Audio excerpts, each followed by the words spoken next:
هيدي أطيب شوربة شتوية مفيدة كتير وبتدفي. صدقوني قليل كتير عليا لقب ملكة الشوربات. للناس يلي بتفكر إنه تحضيرها صعب، احضروا هالفيديو على الآخر. أنا التيتا سوسو وبوعدكن نحضر مع بعض أطيب شوربة قمح بالدجاج وبأسهل طريقة. وبسم الله يلا نبلش. بالبداية بدنا نقلي الدجاج شوي ونسلقه، طنجرة وشوية زيت نباتي، ومنحط حوالي 1.5 كيلو من الدجاج مشكل بين فخاد وسفي.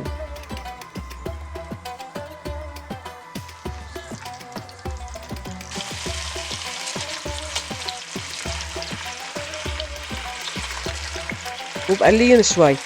فيكن تسلقوهم انتم مباشرة، بس انا بفضل هيك الطريقة. بنضيف لهم المطيبات، بصل وقرفة وورق غار، بيعطوا نكهة وبيشيلوا الزعفة. الملح حسب الرغبة، ومنقلبهم.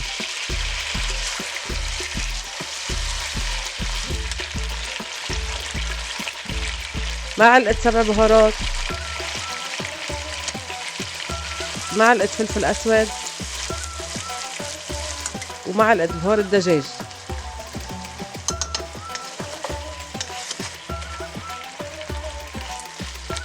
وبعد ما تقلوا شوي بنغمرهم بالمي، تقليبة خفيفة، وبغطيهم وبتركهم حتى ينسلقوا منيح.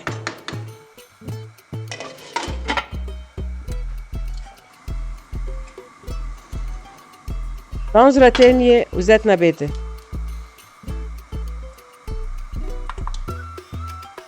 منضيف بصلة مقطعة مكعبات صغيرة.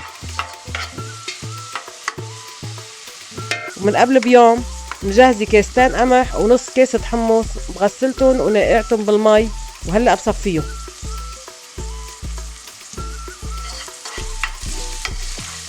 فوق البصلات ببرش نص حبة من جوز الطيب،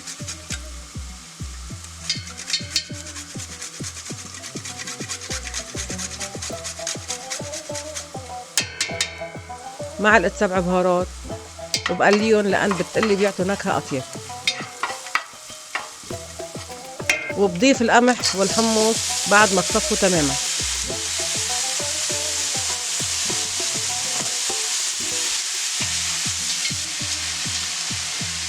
ملح حسب الرغبة. شوربة القمح منا صعبة، بس بتاخد شوية وقت على النار.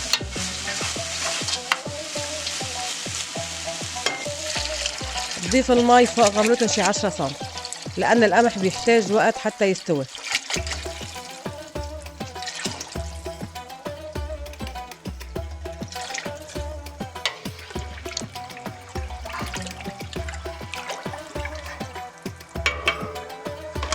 وبغطيهم.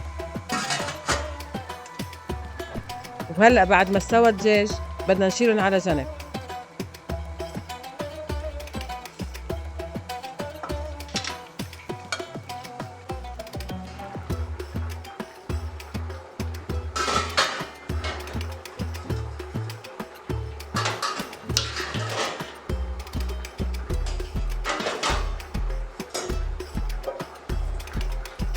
ومنصفي المرقة من المطيبات فوق القمح يلي تقريبا حيستوي.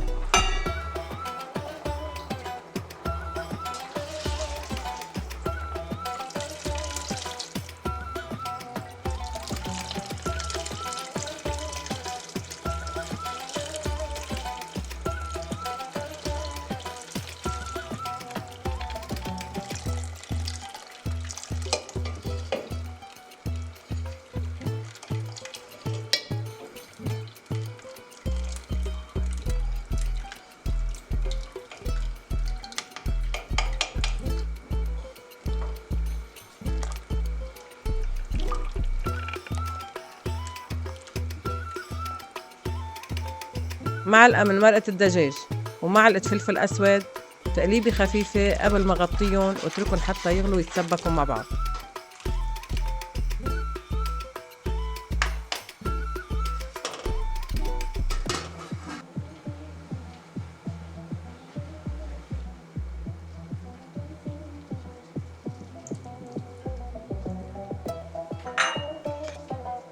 وبهيدا الوقت بقطع الدجاج وبضيفهم على الشوربة.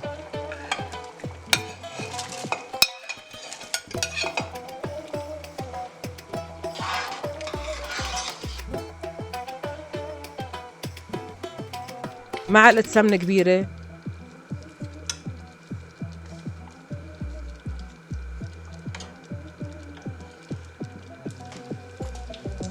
وشوية صنوبر إذا بدكم. صنوبر اختياري بس السمن ضروري، هو يلي بيعطي الطعم المميز لهالشوربة.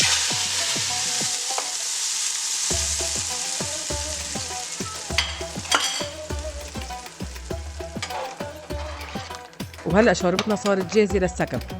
ما بتاخد شغل كتير بس بتاخد وقت على النار حتى تستوي. إذا بعدكم معنا بالفيديو لهلا يا ريت تكتبوا لنا بالتعليقات شو بتحبوا تكون الوصفات الجاية، وإذا حبيتوا هالوصفة يا ريت تحطوا لنا لايك، تشتركوا بالقناة وتفعلوا زر الجرس، وشكرا من القلب.